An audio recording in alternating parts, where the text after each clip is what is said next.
Listen, my children, you shall hear of the midnight raid of Paul Revere on the 18th of April in 75. Hardly a man is now alive who remembers that famous day and year.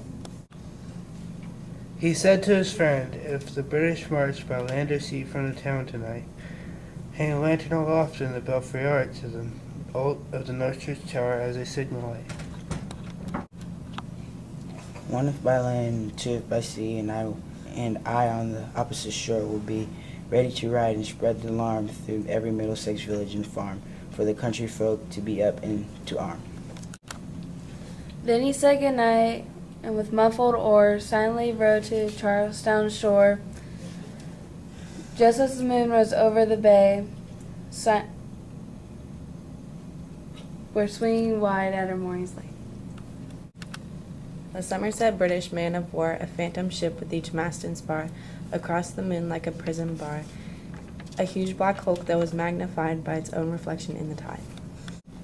Meanwhile his friend through alley and street wonders and watches with eager ears till in the silence around him he hears The muster of men at the barrack door, the sound of arms and tramp of feet, and the measured tread of the grenadiers marching down to their boats on the shore. Then he climbed the tower of the old North Church by the wooden stairs with stealthy tread to the belfry chamber overhead, and startled the pigeons from their perch on the somber rafters that round him made masses and moving shapes of shade. By the trembling ladder steep and tall, to the tallest window in the wall, where he paused to listen and look down a moment on the roof of the town, and the moonlight flowing over all. Beneath in the churchyard lay the dead in their night enchantment on the hill, wrapped in silence so deep and still that he could hear the sentinel's tread. A watchful night wind, as it went creeping along from tent to tent, and seeming to whisper, all is well. A moment only he feels the spell Of the place and the hour and the secret dread of the lonely belfry and the dead. For suddenly all his thoughts are bent on a shadowy something far away, where the river widens to meet the bay, a line of black that bends and floats on the rising tide like a bridge of boats.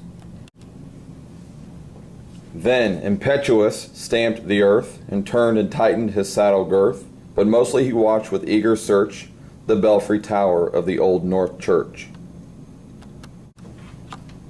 As it rose above the graves on the hill, lonely and spectral and somber and still, and lo, as he looks from the belfry's height, a glimmer and then a gleam of light, he springs to the saddle, violently turns, lingers and gazes till full of the sight. The second lamp in the belfry burns. A hurry of hosts in a village street, a shape in the moonlight, a bulk in the dark, and beneath from the pebbles, and passing a spark, struck out by a steed flying fearless and fleet, that was all and yet through the gloom and the light, the fate of the nation was riding that night.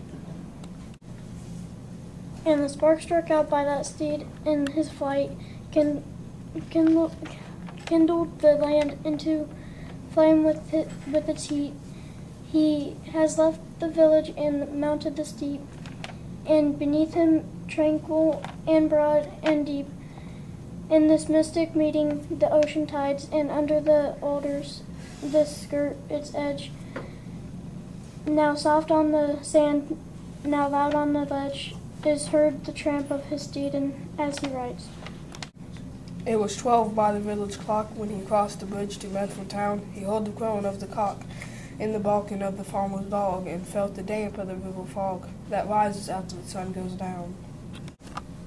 It was 1 by the village clock when he galloped into Lexington. He saw the gilded weathercock swim in the moonlight as he passed, and the meeting-house windows, black and bare, gaze at him with a spectral glare, as if they already stood aghast at the bloody work they would look upon.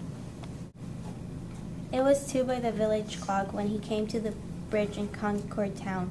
He heard the bleating of the flock and the twitter of the birds among the trees, and felt the breath of the morning breeze blowing over the meadow brown, and one was safe and asleep in his bed, who at the bridge would be first to fall, who that day would be laying dead, pierced by a British musket ball.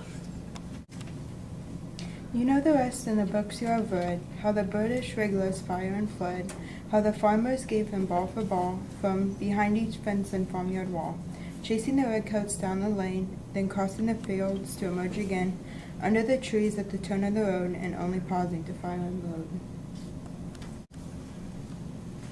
So through the night rode Paul Revere, and so through the night went his cry of alarm to every Middlesex village and farm, a cry of defiance and not of fear, a voice in the darkness, a knock at the door, and word that shall echo forevermore.